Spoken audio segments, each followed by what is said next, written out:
This is Soumya. Welcome to Takshashila Teachers Academy. Audio Jungle.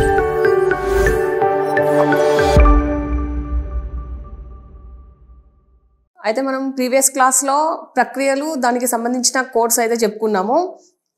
అలాగే మనకు టెట్లో 2 to 3 marks వచ్చే ఛాన్సెస్ ఉన్నాయి. కవి పరిచయాలు ఈ టాపిక్ కూడా చాలా ఇంపార్టెంట్. అయితే మనకు ఈ కవి పరిచయాలు టాపిక్ సంబంధించిన కోడ్స్ అంటే ఆ పాఠం సంబంధించిన రచయిత, అతని రచనలు, బిరుదులు ఈజీగా గుర్తు ఎలా పెట్టుకోవాలి అనేది ట్రిక్స్ చూద్దాం ఇప్పుడు. అంతకన్నా ముందు టెట్కు సంబంధించిన డేసిక్ సంబంధించిన ఇంపార్టెంట్ బిట్స్ కోసమైనా మరిన్ని అప్డేట్స్ కోసమైనా మన తక్షశిల టీచర్స్ అకాడమీ అనేది ఒక వాట్సాప్ గ్రూప్ కూడా రన్ చేస్తున్నాము. దానికి సంబంధించిన లింక్ అనేది మనకు డిస్క్రిప్షన్లో ప్రొవైడ్ చేయడం జరిగింది. నెక్స్ట్ కామెంట్ సెక్షన్లో కూడా ఉంది. అయితే ఆ లింక్తో మన గ్రూప్లో జాయిన్ కావచ్చు. ఓకే, ఇప్పుడు మనం కవి పరిచయాలు 6th క్లాస్ టెక్స్ట్ బుక్ సంబంధించిన కవి పరిచయాలు ఈరోజు చూద్దాము. ఫస్ట్ మన లెసన్ పల్లెటూరి పిల్లగాడ. పల్లెటూరి పిల్లగాడ అనే లెసన్ ఏ ప్రక్రియకు సంబంధించింది? కోడ్ ద్వారా మనకు ఇంతకుముందు చూసాము. పాట అనే ప్రక్రియకు సంబంధించింది. ఆ పల్లెటూరి పిల్లగాడ అనే లెసన్ యొక్క రచయిత ఎవరు? సుద్దాల హనుమంతు. సుద్దాల హనుమంతు. మరి ఈ పల్లెటూరి పిల్లగాడ, సుద్దాల హనుమంతు ఈ రెండింటిని ఎలా గుర్తుపెట్టుకోవాలి అంటే మనకి క్యాజువల్గా తెలుసు, ప్రతి పల్లెలో కూడా హనుమంతుని టెంపుల్ అనేది ఖచ్చితంగా ఉంటుంది కదా, అలా గుర్తుపెట్టుకోండి. పల్లె నెక్స్ట్ హనుమంతుని టెంపుల్.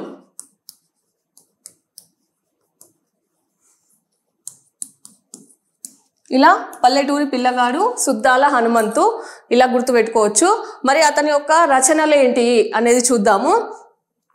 పల్లెటూరి పిల్లగాడు సుద్దాల గొల్లవారు చెప్పే బుర్రకథలో పిట్టల దొర పాత్రలో యక్షగానం చేశాడు. అంటే ఈ సుద్దాల హనుమంతు గారు చాలా ప్రక్రియల ద్వారా ప్రజల్ని చైతన్యవంతం చేశాడు. అయితే అతను ఏ ప్రక్రియల ద్వారా ప్రజల్ని చైతన్యవంతం చేశాడంటే ఇప్పుడు దీని నుండి చూడండి. పల్లెటూరు పిల్లగాడు సుద్దాల గొల్లవారు అనే వాక్యం నుండి అతను గొల్ల సుద్దులు ఇక్కడ ఇంకోటి బుర్రకథ, పిట్టల దొర, యక్షగానం. అంటే గొల్ల సుద్దులు, బుర్రకథ, పిట్టల దొర, యక్షగానం ఈ 4 ప్రక్రియల ద్వారా ప్రజల్ని చైతన్యవంతులను చేసిన రచయిత ఎవరు అంటే సుద్దాల హనుమంతు గారు. అతని ఏ పాఠ్యాంశం రాశాడు? పల్లెటూరి పిల్లగాడ. నెక్స్ట్ లెసన్ చూద్దాము. చీమల బారు. పాఠ్యాంశం పేరు చీమల బారు. మరి చీమల బారు అనే పాఠ్యాంశం రచయిత ఎవరు? పొట్లపల్లి రామారావు గారు. మరి చీమల బారు ఇచ్చినప్పుడు మనకు పొట్లపల్లి రామారావు గారు అనేది ఇట్లా ఈజీగా గుర్తుకుంచుకోవాలంటే ఇక్కడ మనకి పొట్లపల్లి అని ఉంది కదా, మామూలుగా మనకు పల్లీలు ఎక్కువగా ఉంటే చీమలు ఎక్కువ వస్తాయి. కాబట్టి ఇక్కడ పల్లీల ప్యాకెట్ అంటే పల్లీల పొట్లం ఏమొస్తాయి? చీమలు వస్తాయి. కాబట్టి చీమల బారు అనేది పొట్లపల్లి రామారావు అనేది ఈజీగా గుర్తుపెట్టుకోవచ్చు. మరి పొట్లపల్లి రామారావు గారి రచనలు ఏంటియో చూద్దాము. చేయని తప్పుకు జైలు పాలు అయ్యానని పగతో జీవితంపై వేదనతో బాధపడుతుంటే ఆకాశంలో తీరని కాంక్షతో మెరుస్తున్న చుక్కలు కనిపించాయి. ఈ సెంటెన్స్ గుర్తుపెట్టుకుంటే మనము ఇతని రచనలు అనేవి ఈజీగా గుర్తుపెట్టుకోవచ్చు. చేయని తప్పుకు జైలు పాలు అయ్యానని పగతో జీవితంపై వేదనతో బాధపడుతుంటే ఆకాశంలో తీరని కాంక్షతో మెరుస్తున్న చుక్కలు కనిపించాయి. మరి దీని ద్వారా అతని రచనలు ఏంటిదంటే ఒకటి జైలు. ఇది ప్రీవియస్ టెట్ క్వశ్చన్. జైలు అనే కథల సంపుటి. నెక్స్ట్ ఇక్కడ చూడండి పగ అని ఉంది కదా, నెక్స్ట్ పగ. ఇది కూడా ప్రీవియస్ టెట్లో అడిగిన క్వశ్చన్. నెక్స్ట్ ఇక్కడ వేదన అనే వాక్యం నుండి, వేదన అనే పదం నుండి అతని రచన ఏంటిదంటే ఆత్మవేదన అని గుర్తుంచుకోండి. నెక్స్ట్ తీరని కాంక్ష అనే పదం మనం గుర్తుపెట్టుకుంటే అతని రచన ఏంటిదంటే మహత్కాంక్ష.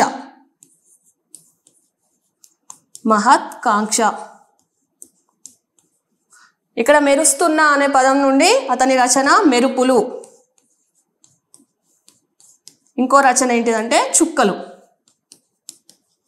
ఇవన్నీ కూడా పొట్లపల్లి రామారావు గారి రచనలు. జైలు, పగ, ఆత్మవేదన, మహత్కాంక్ష, మెరుపులు, చుక్కలు ఇవన్నీ ఎక్కువగా ఉన్నాయి కాబట్టి మనం ఈ సెంటెన్స్ గుర్తుపెట్టుకుంటే వీటిని ఈజీగా ఐడెంటిఫై చేయొచ్చు. ఇక్కడ జైలు అనేది ఉండి జైలు, నెక్స్ట్ పగ, వేదన అంటే ఆత్మవేదన అని గుర్తుంచుకోండి, తీరని కాంక్ష అంటే మహత్కాంక్ష, మెరుస్తున్న అంటే మెరుపులు, చుక్కలు అంటే చుక్కలు.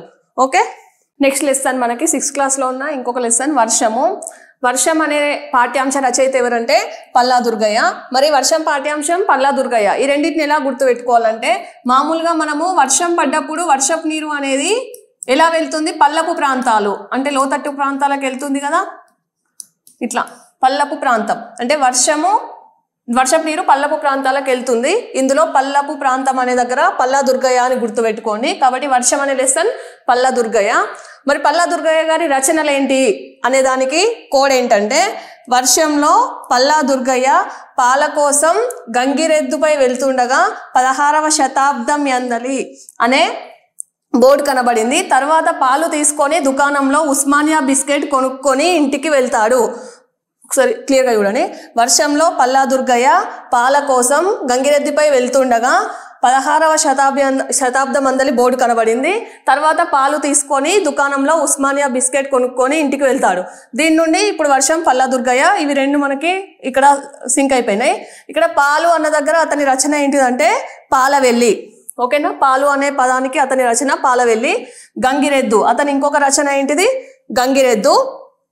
ఇక్కడ 16వ శతాబ్దం అందలి అనే అక్కడ ఆ పదానికి ఏంటిదంటే, ఆ పల్లా దుర్గయ్య గారి పరిశోధనాంశం 16వ శతాబ్ది అందలి ప్రబంధ వాగ్మయం తద్వికాసం.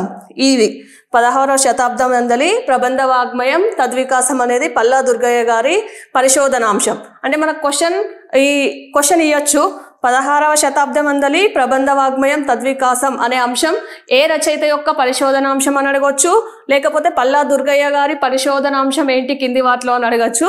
కాబట్టి ఎలా అడిగినా మనము చేయగలగాలి. ఈ కోడ్ గుర్తుపెట్టుకుంటే ఆ క్వశ్చన్ ఏ విధంగా వచ్చినా కూడా మనం చేస్తాము. ఇక్కడ ఉస్మానియా బిస్కెట్ అని ఉంది కదా, ఉస్మానియా బిస్కెట్ దానికి ఏం గుర్తుపెట్టుకోవాలంటే, ఈ పల్లా దుర్గయ్య గారు ఉస్మానియా విశ్వవిద్యాలయం నుండి తెలుగులో మొట్టమొదటి MA పట్టా అందుకున్నాడు. తెలుగులో మొట్టమొదటి MA పట్టా తీసుకున్న రచయిత ఎవరంటే పల్లా దుర్గయ్య గారు. ఏ విశ్వవిద్యాలయం నుండి, ఉస్మానియా విశ్వవిద్యాలయం నుండి. ఓకేనా, అంటే ఈ కోడ్తో మనకు రచనలు ఇచ్చి రచయిత పేరు అడిగినా, రచయిత ఇచ్చి రచనల పేరు అడిగినా, పరిశోధనాంశం ఇచ్చి రచయిత పేరు అడిగినా, రచయిత యొక్క పరిశోధనాంశం అడిగినా, ఏ విధంగా అడిగినా కూడా ఇది చాలా యూజ్ అవుతుంది. ఓకే, ఇది పల్లా దుర్గయ్య గారి సంబంధించిన ఇన్ఫర్మేషన్. నెక్స్ట్ లెసన్ చూద్దాము. నెక్స్ట్ లెసన్ వచ్చేసి ఉడత సాయం.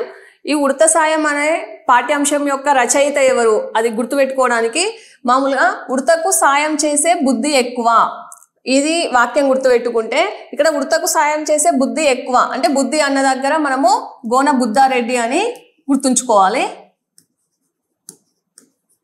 ఓకే, గోన బుద్ధారెడ్డి. మరి గోన బుద్ధారెడ్డి గారి రచనలు ఏంటివి, అతని ఇన్ఫర్మేషన్కి ఒక కోడ్ ఉంది చూడండి. తొలిసారిగా గోన గన్నారెడ్డి అంటే గోన గన్నారెడ్డి మనకి రుద్రమదేవిలో క్యారెక్టర్ వస్తుంది కదా ఒకటి, గోన గన్నారెడ్డి కాకతీయ రాజు రంగనాథునితో వర్ధమానపురం దగ్గర యుద్ధం చేయగా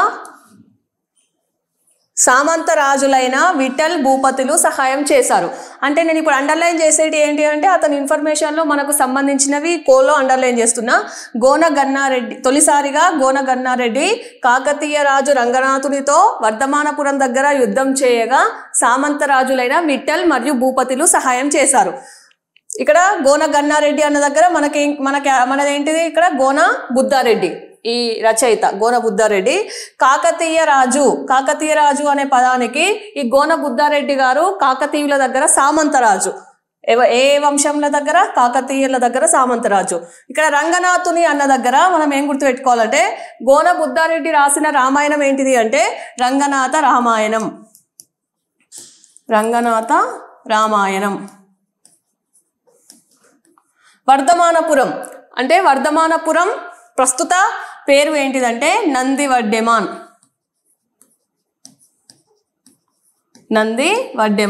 నెక్స్ట్ యుద్ధం అనే పదం నుండి ఈ గోన బుద్ధారెడ్డి రంగనాథ రామాయణాన్ని పూర్తిగా రాయడు. ఎక్కడి వరకు రాస్తాడంటే యుద్ధకాండ వరకే రాస్తాడు. ఏ కాండ? యుద్ధకాండ వరకు గోన బుద్ధారెడ్డి రంగనాథ రామాయణాన్ని రాస్తాడు. తర్వాత మిగిలిన భాగాన్ని ఎవరు పూర్తి చేస్తారంటే అతని యొక్క కుమారులైన విఠలనాథుడు. నెక్స్ట్ ఇక్కడ భూపతి అన్న దగ్గర కాచ భూపతి. అంటే తెలుగులో తొలి రామాయణం, తెలుగులో వచ్చిన తొలి రామాయణం రంగనాథ రామాయణం. రాసింది ఎవరు? గోన బుద్ధారెడ్డి. ఏ కాండ వరకు రాస్తాడంటే యుద్ధకాండ వరకు మాత్రమే రాస్తాడు. తర్వాత ఎవరు రాస్తారంటే అతని కుమారులైన విఠలనాథుడు, కాచభూపతి ఆ మిగిలిన భాగాన్ని పూర్తి చేస్తారు. మరి గోన బుద్ధారెడ్డి ఏ రాజుల దగ్గర సామంత రాజుగా పనిచేసేవాడంటే ఈ కాకతీయ రాజుల దగ్గర సామంత రాజుగా పనిచేసేవాడు. ఏ ప్రాంతం రాజధానిగా పరిపాలించాడు అంటే వర్ధమానపురం. వర్ధమానపురం యొక్క పేరు ప్రస్తుత పేరు నంది వడ్డెమాన్. ఇది రాజధానిగా పరిపాలించాడు. ఓకే, మన కోడ్ ఏంటిది?